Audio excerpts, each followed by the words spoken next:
Well, to God be the glory. Welcome on I to the can't hear last anything. word. Welcome to the last word with Minister Eddy Perpignan. This is a Jerry Green and a Big Don production. You can always catch us Monday night here on the last word.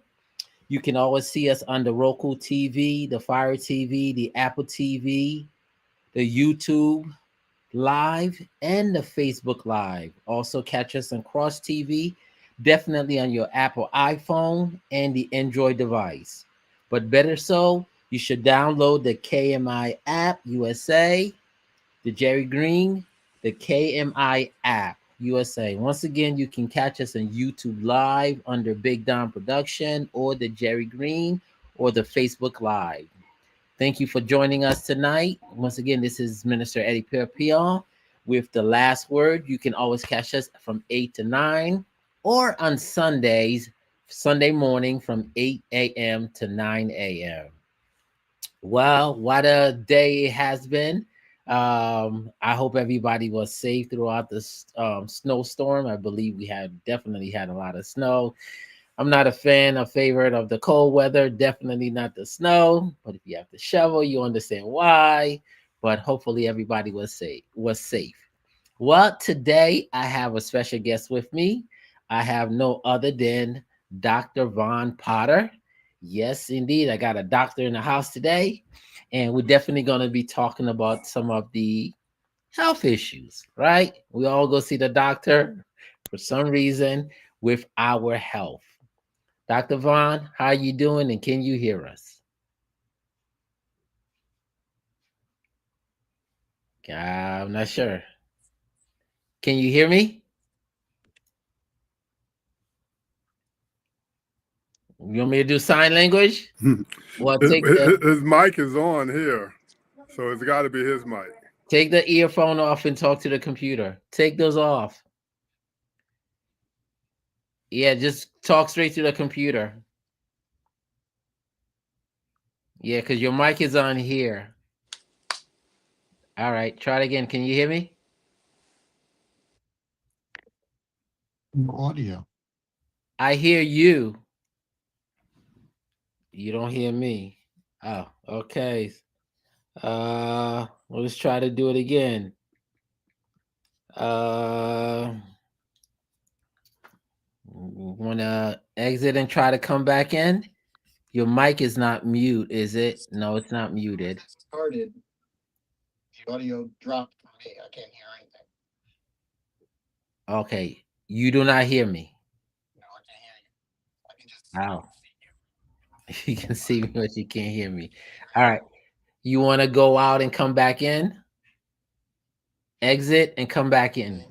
Let me say that again. Um, Exit. Mm, Try that. Do you hear me?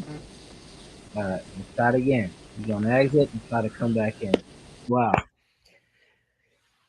Hopefully we can get him on. Well, I hope everybody was, like I said, was safe through this particular snowstorm. We had a lot of snow, right? And I was here and I had my brother down in Maryland and my son in Virginia, and they were telling me they got a lot of snow down there as well. It was all over the place. But water. Do you hear us? You can't hear nothing. Wow. Okay. Um, let's see.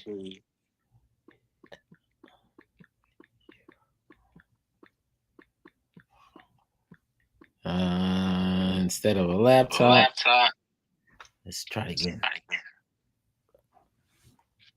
I just text you. Okay. Having a little bit of problem. Let's see if we can get this straightened out.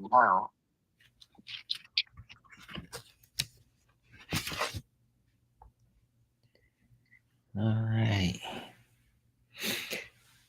Time is of the essence. Time is of the essence. Time is of the essence. I have an echo. Let me close out of this one. Yeah.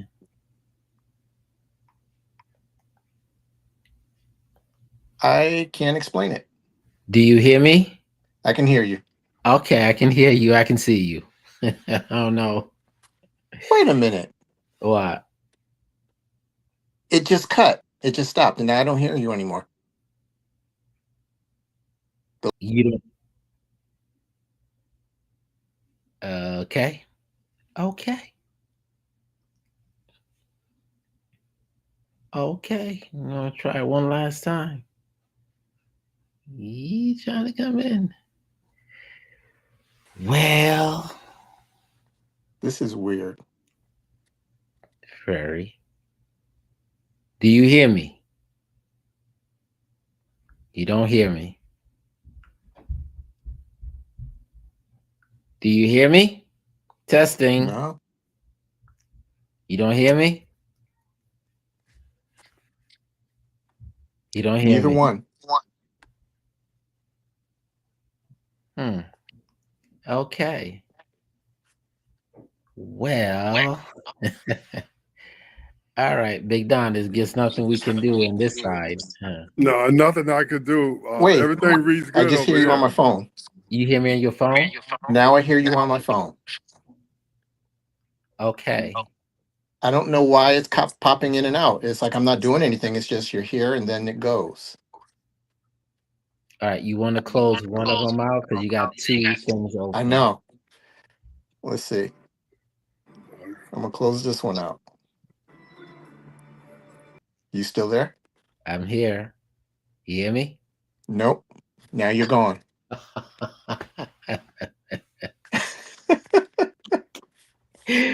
Okay. Yeah. And why am now I'm seeing more of me on the phone and I only have one thing open. Well, I think it's your laptop still is loading. Uh yeah. Okay. I guess we're gonna have to figure out how to go around this. Might not have the Dr. Potter on tonight. Dr. Potter? How about wait a minute. I'm gonna leave this one. Okay. We're 10 minutes in. All right. You're frozen now. Whew. All right.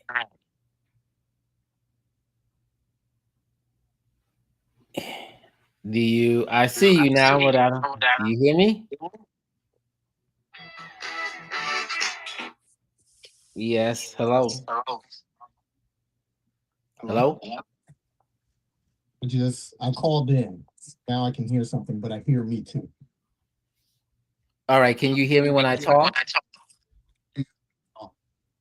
Through the phone, you can hear me, not through the. All right. Well, I can hear you. What's that? He's echoing. There is a little echo. It's disconnected. Getting anything. Okay. We may have to have you on another segment because this ain't working. All right. Try to go out and come back one last time. If it doesn't work, then we're just not gonna have Dr. Potter with us tonight. Woo. All right. So it was, and then there was one. All right. So we have to kick it off the hinges here. Let's make it work. Let's make it work. Let's make it work. Ah, coming back. Try one more time, Dr. Potter. All right. So if Dr. Potter doesn't come back today or tonight or anytime soon, let's talk about this year, right? This year. Um,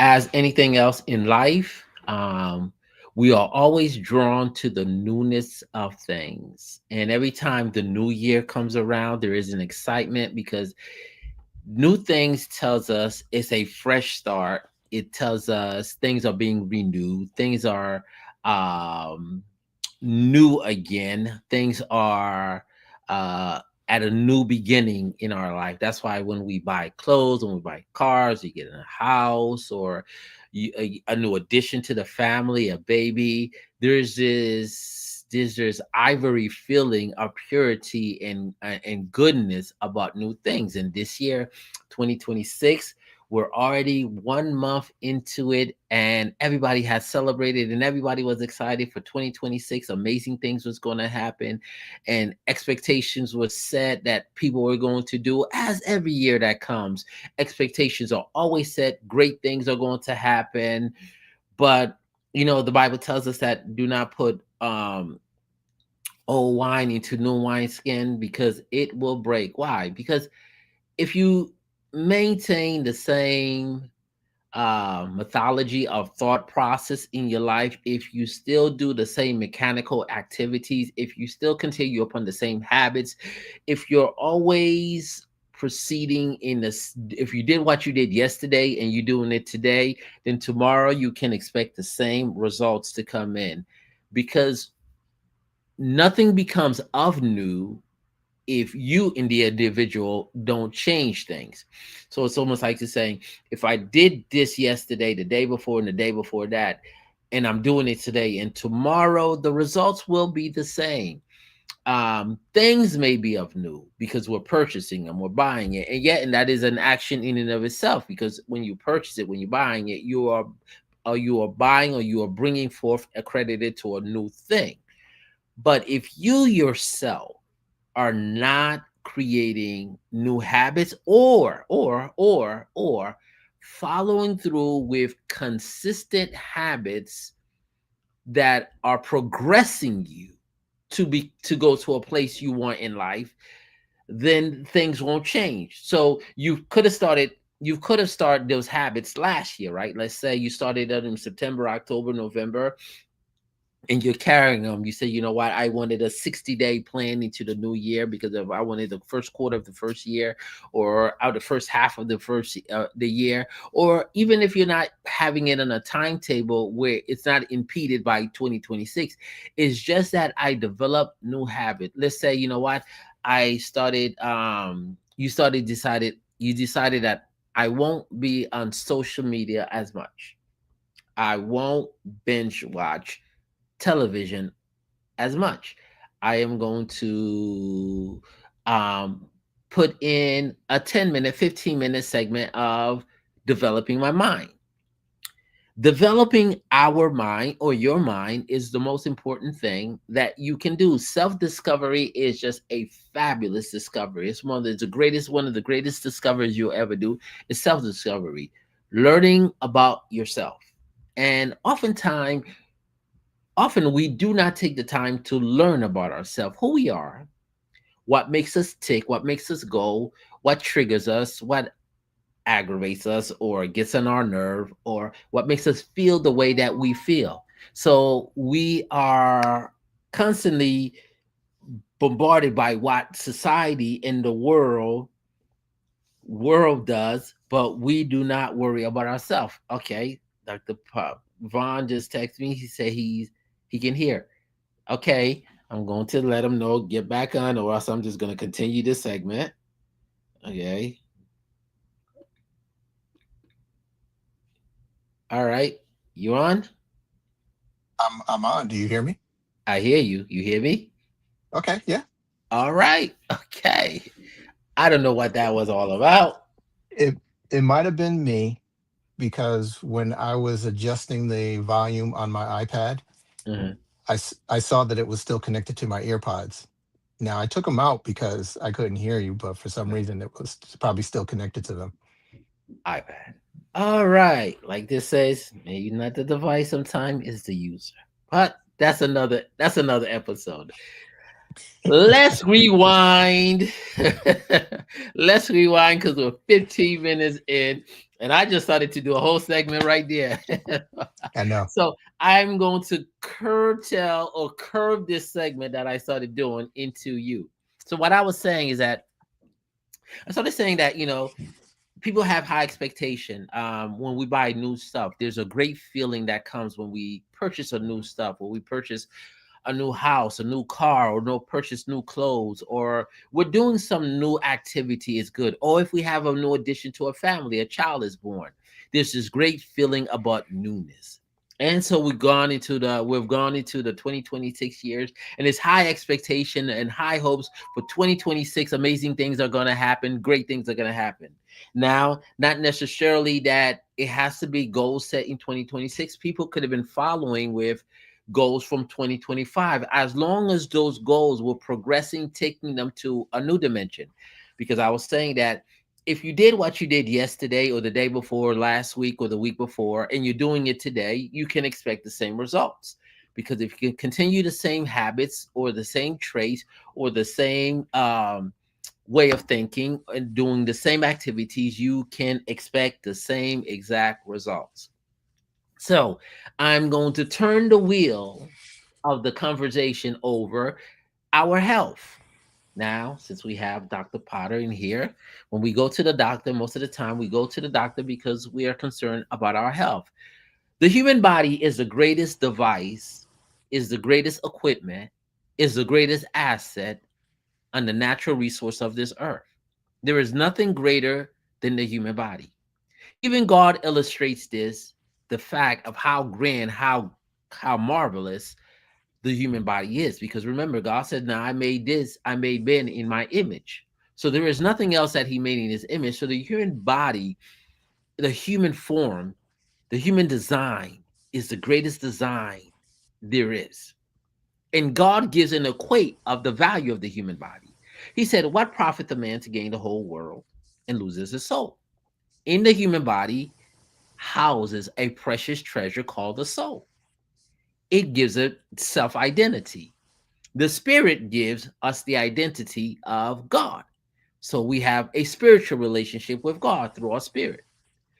The body gives us a natural connection to this earth. For out of the dust of the ground, God created man. And we are connected through this earth through this human body. Once absent from this human body, we are no longer connected to the earth. To be absent from the body is to be present with God. But God says the soul, the value of the soul is so worth it, is so incredibly worth that what profit the man to lose the whole world? So he equate the value of the whole earth, all the resource of the earth versus one soul. To God, one soul is more valuable than all the resource of the on the earth. So, but the soul now needs to be housed in a body that can contain it. So this body now has tremendous value that is housing a soul because there's a spirit that lives that has that soul. That body needs to be taken care of because the Bible tells us also that in Ephesians that beloved, that surrender your body or surrender your body because it is a temple of the Holy Ghost. It is your reasonable duty that you maintain this temple. When we talk about the church, the Bible illustrates the church as a body, and the body is the body of Christ. Christ being the head, the church being the body. So the body plays an instrumental part in the work of God, in the things of God. But at the same time, the body is uniquely gifted to us, and it is designed to operate in this world. And we have a responsibility to it. It is one body we have, it is one life we have. And once this body kaput goes done, you got to check out. Even God made a law. Every man must be born, every man must be born of a woman, but then he must have a body. So even when Christ, God, when God started to came in Christ, he needed a body. And he said, a body was prepared for me. So there's a great value in our body. There's a great body in our health. The Bible also tells us that, beloved, I wish you prosper above all things as your health prosper. Dr. Vaughn, I don't even want to go into the statistics about our body. Because honestly, it is sad. If you've never done a research, I often tell people, listen, once a year, find one subject, do a research, learn about it, read about it, study about it, encompass it in your mental ability to have a conversation, that you know enough information about it that you can talk to people and actually teach people something about it. So once a year, you should be learning one new thing that should be part of your language, your understanding for your mind. Our health, if not the secondary biggest thing we have on earth, because it is said, without your health, health is wealth. If I may quote that correctly, health is wealth. Because without your health, you're literally done. Everything else doesn't matter without your health. But it doesn't seem that we take our health seriously until we go to see the doctor. Dr. Vaughn, introduce yourself and then come from this question. Tell us a little bit I'm about you and doc let's go to this question. I'm Dr. Potter, board, trained in internal medicine, but currently working with the pharmaceutical industry. I switched from clinical practice over to drug development. Reason being, I could help a broader range of patients who I never meet. It widened my scope to help more people than sitting in a clinic and meeting, seeing what I would call now as a handful of patients versus the number of patients who I can affect their lives currently. Mm. Now, the question you said, people don't take their health seriously until they see the doctor. I would challenge you to say, even when they see the doctor, sometimes they don't take it seriously if Oh. we don't say what they want to hear. Mm. Mm. The take it for say somebody with hypertension, high blood pressure, they come in and say, doctor, my head hurts all the time. Why? Your blood pressure's high. Why? What do you eat? McDonald's 3, 4 times a week. Okay, stop. I don't want to. You're gonna die if you do. No, I won't. I'm young. Okay. And then later, God forbid, but then when they stroke and then their face is stuck like this and they want to talk, then they might take it seriously because it's already too late and So something has already happened. are you saying there needs to be a physical or a evidence of the damage before they take the word of the doctor seriously? For some people, yeah, And and, unfortunately. and why do you feel that is? Is it that we It's have, it's a lot of different reasons. For a young but if we can person, it's sum up, because like, what would be the majority? What would be um the most common reason that would cause one to say, it's like you're saying, hey, don't run, don't go down this street. It's you might get robbed. If I'm not going down the street then. if if I was to like try to blanket it into one statement that could fit maybe the majority of people, it's the it's not going to happen to me until it does. So the And disbelief. then, yeah, Ah, ah, ah, okay. um, the people who are concerned about it, again, speaking to like hypertension, but diabetes could fit into this too. Since that runs in families, maybe if a person who's has high blood pressure and their mother, grandmother, or whatever, grandfather, have all had hypertension or diabetes, they'll be more apt to believe it because it comes from their family. But take somebody who hasn't had it, but they're living a life in such a way that they do have high blood pressure. They might be in disbelief because my family members didn't have it. So why would I have it? And that can be part of it too. So if someone doesn't see that it wasn't their family, they don't see a father or aunt or a grandmother have it, they're more apt to say it won't happen to me because nobody have it, Hmm. because they feel like the lineage, they're protected within the lineage across against this situation. Yeah. Okay. So is it that there's not enough information about this? Is there whether the whole scope of our health, not just hypertension, not just diabetes, not just all sorts of, I mean, there's like all sorts of sickness out there. Every time I'm hearing something new and somebody discovering a sickness and all of a sudden they have the sickness, they become an advocate for it. They know all about it because yeah, because it consumes their Yeah. life.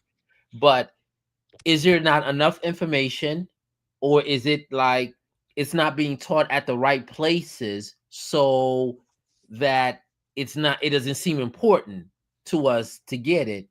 Or is it just like it's just all culture, or it's just the way we are as people? I would lean more towards it's the way we are as people, Hmm. because I think we're in some areas, yeah, the information is not out there, but those days are going. We got the internet. We have all sorts of information available. Some of it's good, some of it's bad.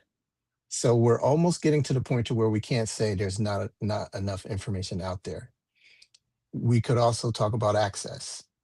Um, that's one thing that we've talked about plenty of times in the pharmaceutical industry, because since I moved over there, it's no longer just treat the patient and or find a drug that works in the patient, but it's I start to have conversations of get the information, get the drug, can the patient treat it? Now educate them. Is there enough information out there to get it? Do they have access to it? Do they even have access to a computer with the internet? All these other things. Worrying about, do they have access to the doctor's office? They don't have a car, but they don't live within walking distance. All these things come into play. And as far as the information, that's becoming less of an issue now, because almost everybody has a phone who can afford one. If they can't, they usually know somebody who does. Right, right, So it's hard to say that the information is not there. Now, are they accessing it? Is it understandable? Those are valid questions. And I would dare to say we are doing the best we can to do it, but there's that part where you can bring a horse to water, but you can't make them drink. right. Of You can course. put all the information in front of them, but if they don't read it, or if they're not interested in it because they'd rather spend time on TikTok. So, is there like, would you say that people should develop a point in life to get certain checkup? Like, okay, you get a car, right? You have to go get the oil change. X amount of miles, every 3,000, 4,000 miles, you got to get your oil change. If you don't get your oil change, then sludges and stuff are built up in the motor, and all of a sudden the motor can go bad. Or if you run out of oil, the motor will be shocked. The heads will blow up, and all of a sudden the motor's no good. And then while I was looking at 1999 or $30 oil change turns to a $6,000, $7,000, you need a whole new engine plus labor and parts and all that stuff. So we understand that with certain things. We know understand, like, you have your computer start to run slow, you got to clean it up here or there. You have your phone, you got to learn how to turn it off. All right, let me plug that in. Hey, ladies and gentlemen, turn your phone off at least once in a while. I mean, people never turn their phone off. As if they're gonna miss an important call. You are not the president. Okay, he's the only one that needs a phone on all the time. You can actually turn it off, and it might do you some real good. And don't charge your phone next to you when you sleep. It's unhealthy radiation. But anyway, let's go back. So people understand that certain things need maintenance. Isn't it the same Hmm. thing for the body? Yes, definitely. And we say it all the time: diet, exercise. Make sure you take care of yourselves. You're doing the right things. Not everybody wants to do them, and maybe not everybody can. And when I say that, I'm thinking of a patient who gained an exuberant amount of weight after a car accident. Hmm. She broke her leg. She was on crutches for a while in a cast, put on about 30 pounds in that time. Hmm. And then after that, then it was even longer because she had to increase weight, she couldn't get on the leg right away. She had to stay even longer. Next thing you know, that became her life. She was a big woman and it was hard for her to get the weight off. Hmm. Those are those are extremes, Right. but it can happen. Right. Most people is either I don't have time or I don't want to. Do you feel? I feel like a lot of people. Two things. People are afraid of the cost for um to go see the doctor. They're afraid, Hmm. and because a lot of okay, we have one of the worst system for healthcare in the United States. I mean, we pay a bundle into our healthcare.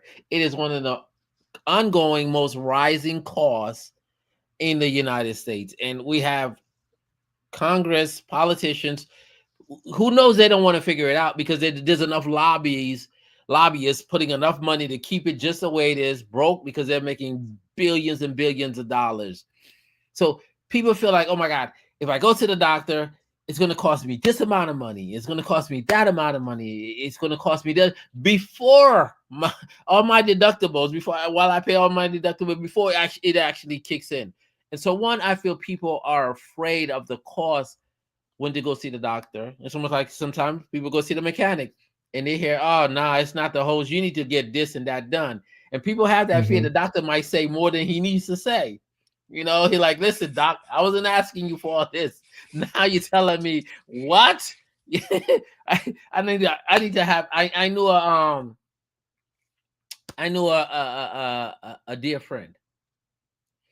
She was having headaches. She was having headaches for a while now, Hmm. and then she went to the doctor, and they told her you have an aneurysm.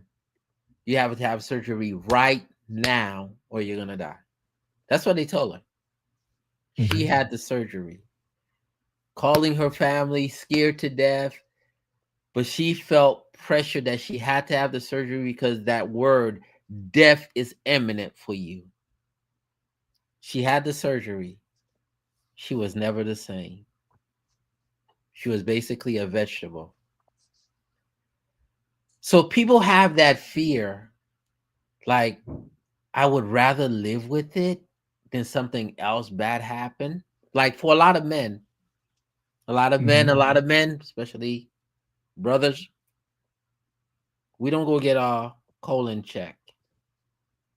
We don't get a complete physical from head to toe, like a real diagnostic of our body to see is there anything. Even though, okay, daddy and mommy didn't have it, but we don't go and check with the doctor because we don't want to create a bill. But the greatest bill is death that's coming.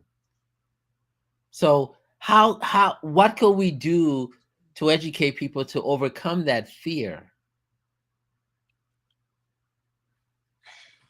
It's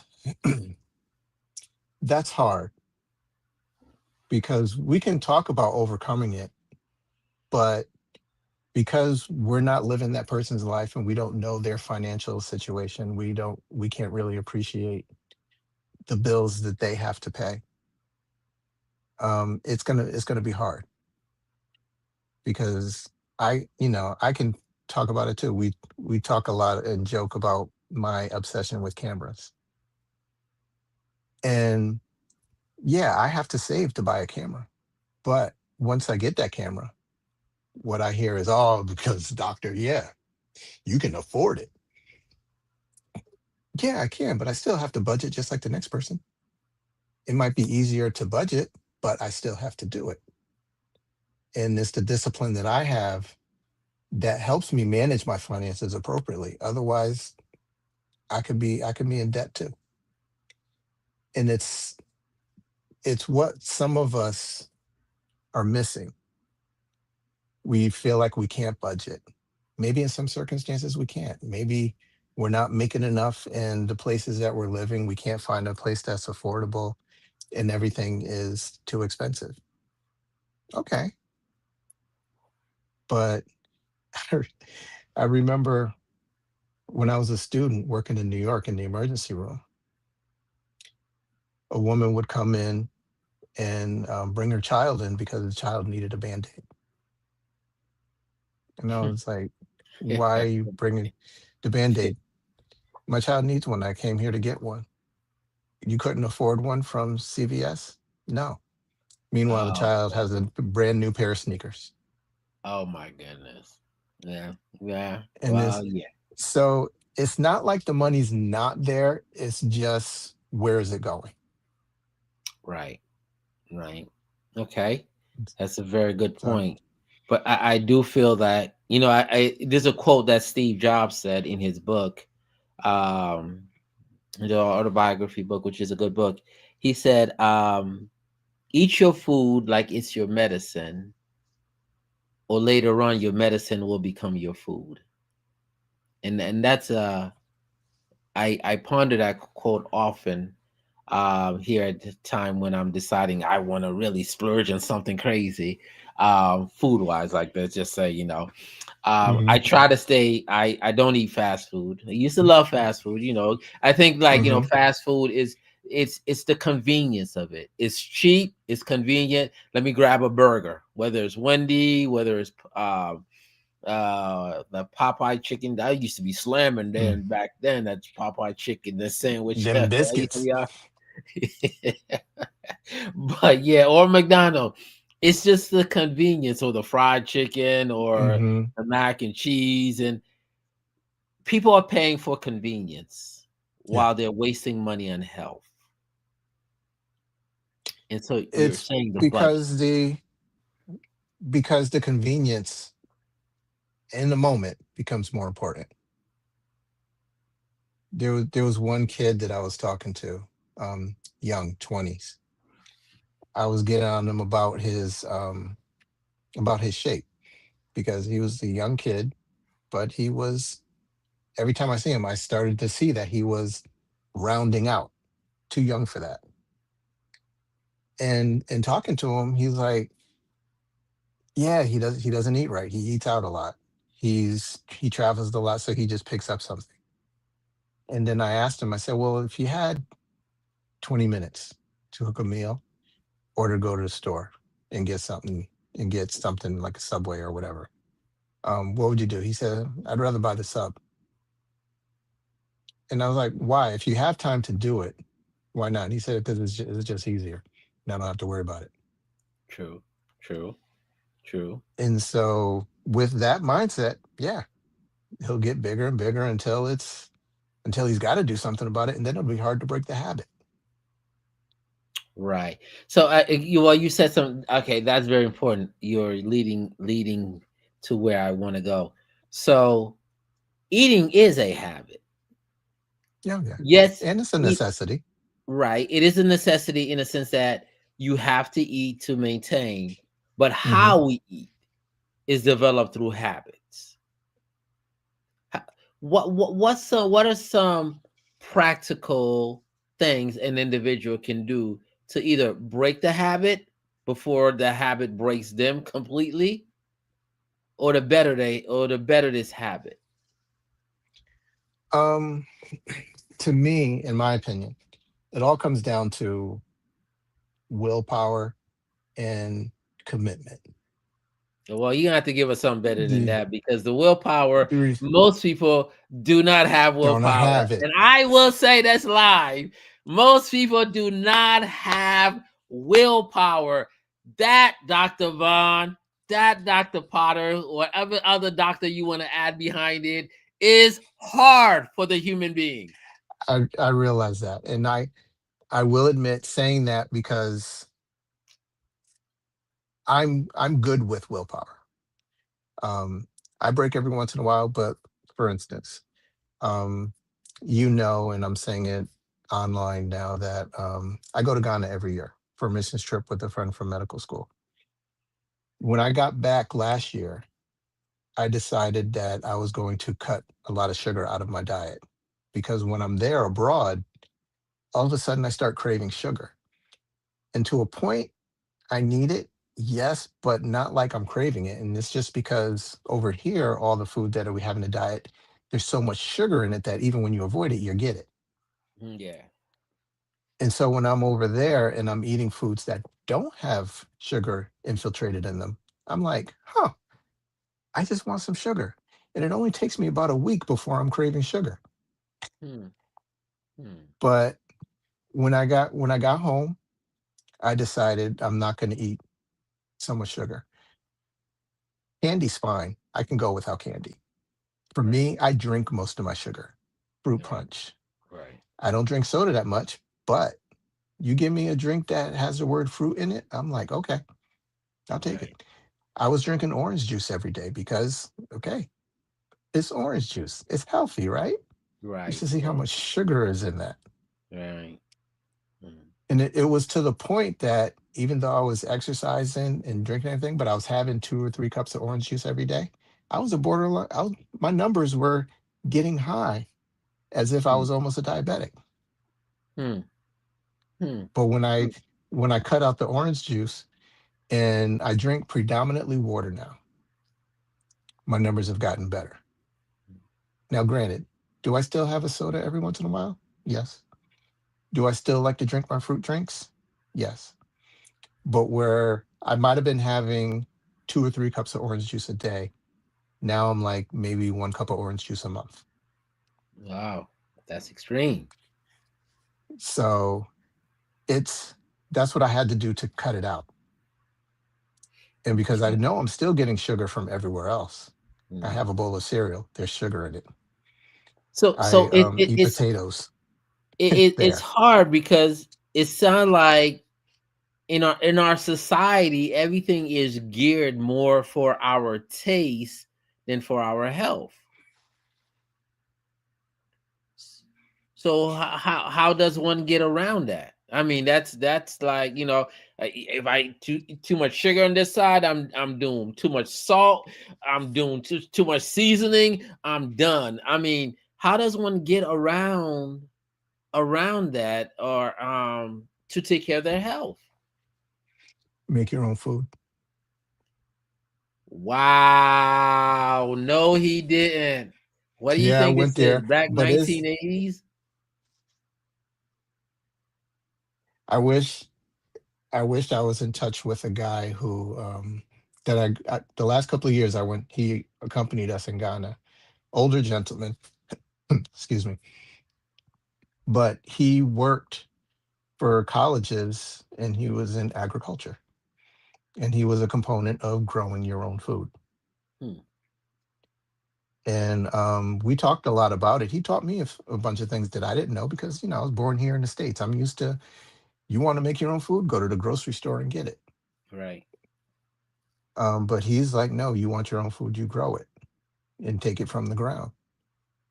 And that's the only way that I know of that you can really avoid the amount of sugar in there. But the way we live here in the States, that's not it's not feasible. I would say it's not impossible, but it's not. I'd say not feasible, but maybe a better word is not practical. Right. So when you say grow your own food, okay, so the majority of us can't. A lot of people live in apartment. A lot of people in their home, they don't have gardening, and most people are not gardeners. They're not going to do it unless you live in a rural area. You have land to do that. But but also when you say grow your own food, it sounds like you're saying take more control Yeah, of what you're putting into your body. hmm definitely take more control, and it's still it's still not impossible. But I'm sure you probably, if you stop and look, you'll see them around. Community gardens are there. Mm. Therapy. Tell us a little about that because I don't think a lot of people know what that is. Yeah, I grew up in New Haven, and I'll give an example of one street that I remember going down. It was in the ghetto, or the hill section of New Haven, which the hill section was whenever, and then if anybody got shot, that became the hill section. Mm, okay. But I just remember going down the street, and there was a house, a dilapidated house that was there forever, as far as my perspective. But then one year they tore the house down and they put a fence around, and it was just dirt. I ignored it. I just walked by it. Oh, look what they did. Something I can walk through now, instead of walking around the corner, I can cut through it.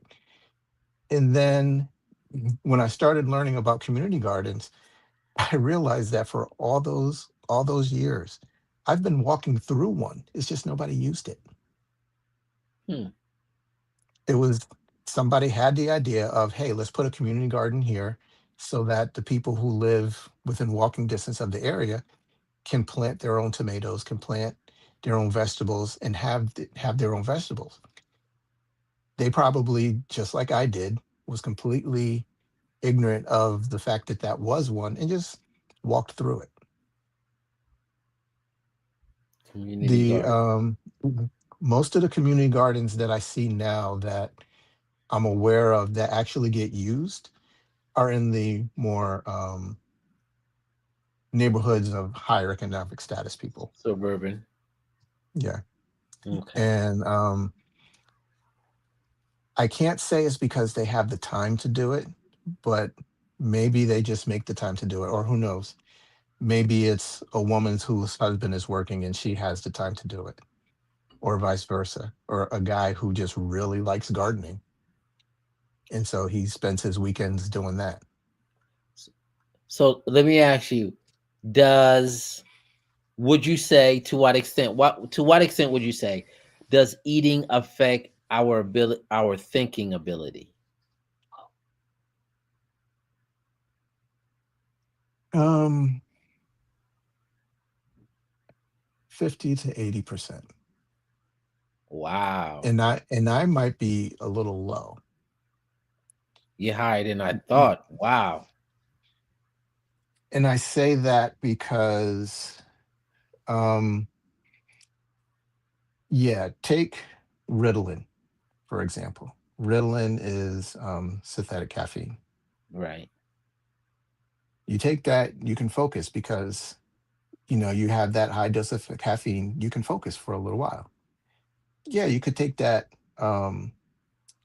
through other methods. When I was in college, Jolt was the soda that they sold in the bookstore because Jolt was high in caffeine. And Okay. I never drank it, but people used to drink that to help them concentrate. But once it goes away, you're sluggish. That crash.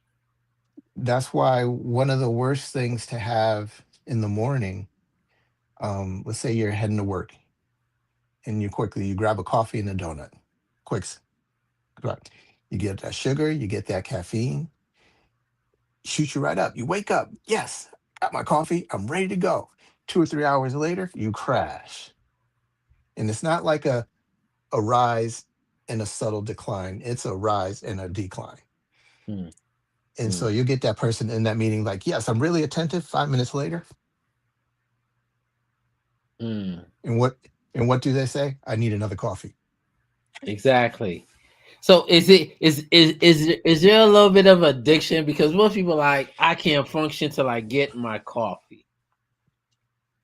It's So a there is. it's a it's it's not it is an addiction. An addiction is an addiction, but it's not a pathological one, meaning that it's not going to ruin your life. Right.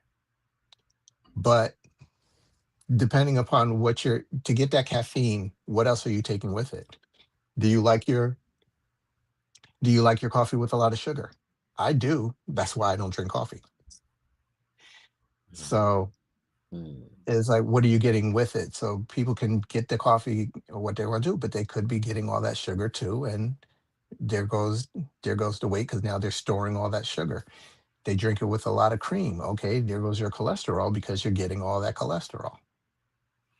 So you said that the percentage of eating affecting your so because eating affects Thinking, your health affects your mental state, your ability to maintain focus or have enough energy or oxygen going to your brain, so you are running at a high level in order to process information and think, almost like you know whether it's a car, whether it's a PC, if you're well charged, or if you're well oiled, or you got high octane gas, you can go faster. So sometimes people feel like, okay, I'm not smart, I can't learn.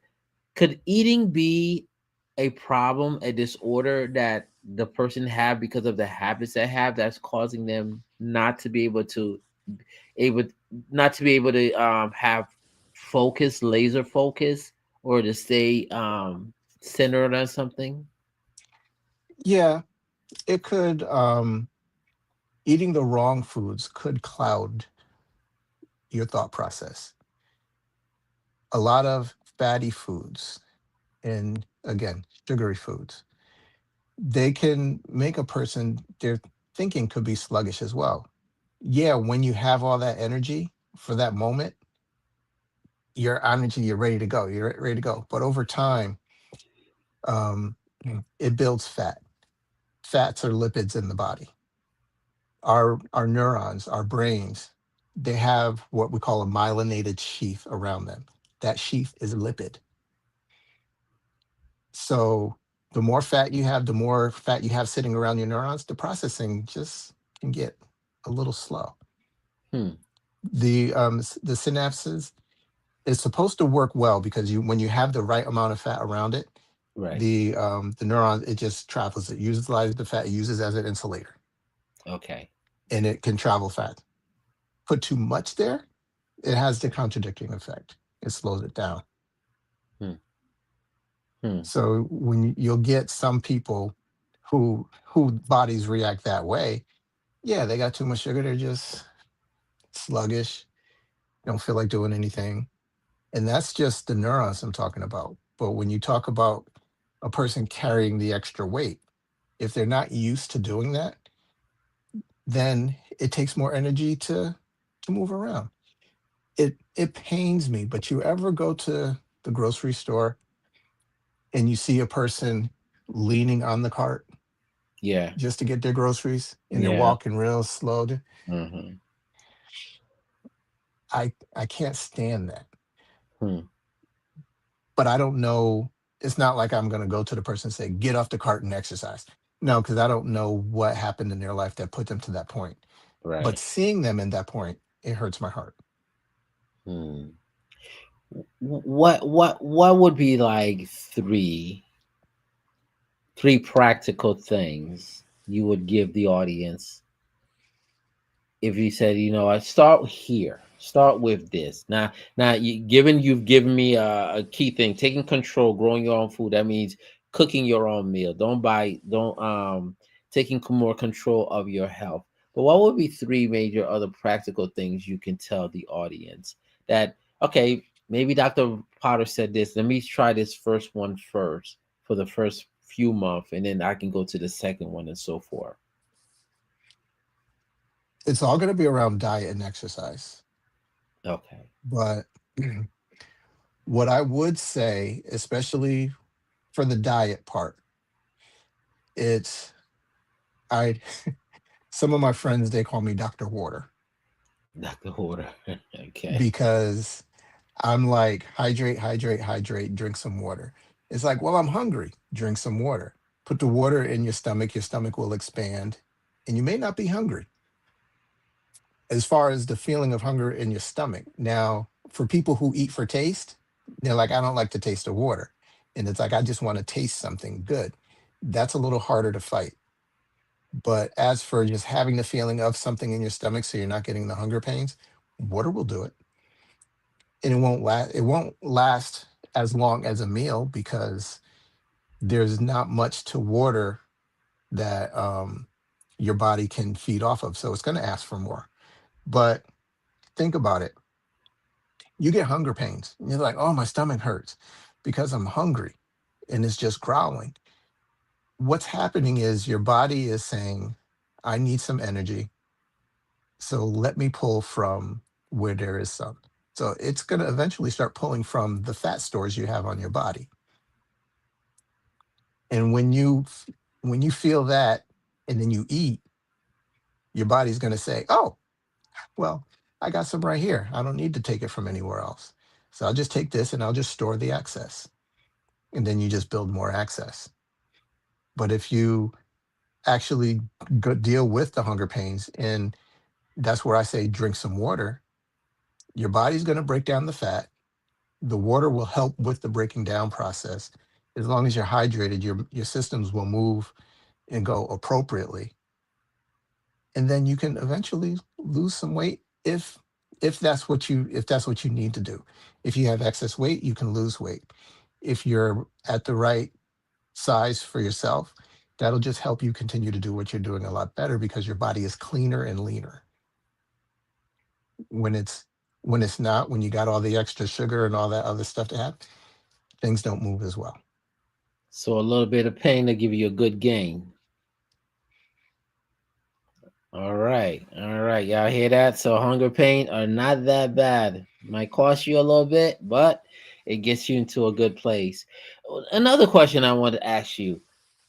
When is it a good time? When is a good time for a person to see a doctor?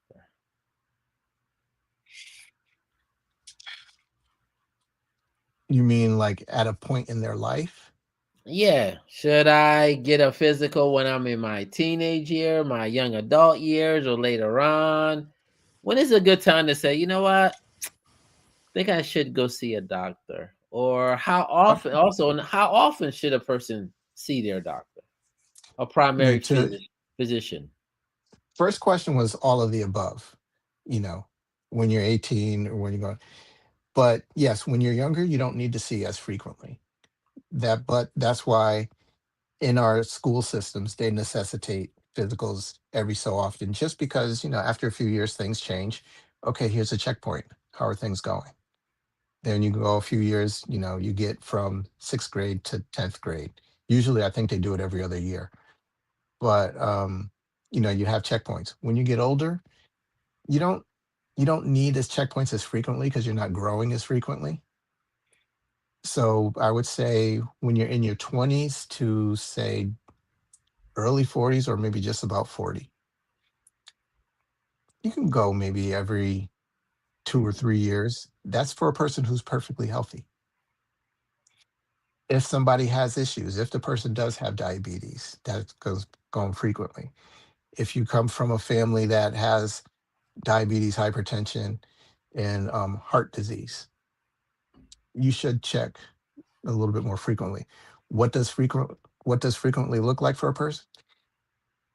It's hard to say because I can't say, well, I can say something for one person and that could work for one person. It might work for a few other people, but it depends on how that person is living. Okay. And Wow. when we get older, like my age or your age, old folks, um, an annual physical is good enough because when something happens, we're stubborn and we learn to deal with it. So without a doctor to just actually look at it from a different perspective, that joint pain that you have, that, oh yeah, I'm just getting old, might be arthritis. Hmm. So Okay. Well, well, well. Well, it's our hour is up, and we just getting into the conversation. So, Dr. Potter, we're gonna have to do this really, really soon. Actually, trying to see within maybe the next 2 weeks if you're going to be in town, because I know you travel a lot to get this, because we started late, started 15 minutes late. yeah, So, now I know to blame my earpods. that's it. Next time we gonna get this going right away. But it was a lot of great information that you shared with us. So, audience, my brothers and my sisters, your health. You have one body, you have one life. Health is wealth. It may cost you a little bit now, but it will cost you a whole lot more later if you do not address your health. Like the good doctor said, you got to exercise. The body was meant to move, the body was meant to be active. You have to eat right. Because whatever you eat, you become. It becomes part of you. Take control of your health by taking control of what you put in there. And then, so talking about food, not just ingredients of food, but mentally also. Take control of what you're putting inside of your mind because those things could affect the body as well, not just the literal food you eat. And don't eat just because of taste. Eat because what the body needs. Don't. It doesn't have to be whether your stomach feels full, but eat in portion, eat in moderation, eat healthy, have a balanced diet. Like Dr. Vaughn said, there's a lot of information out there. Like he said, you can lead the horse to the well, but you can't force it to drink. It is going to be your health. And the sad thing they're saying is like people in their elder age are losing the majority of their retirement, the social security money because they're paying into the medical field because they're taking care of their health and they're leaving nothing but a debt for their kids.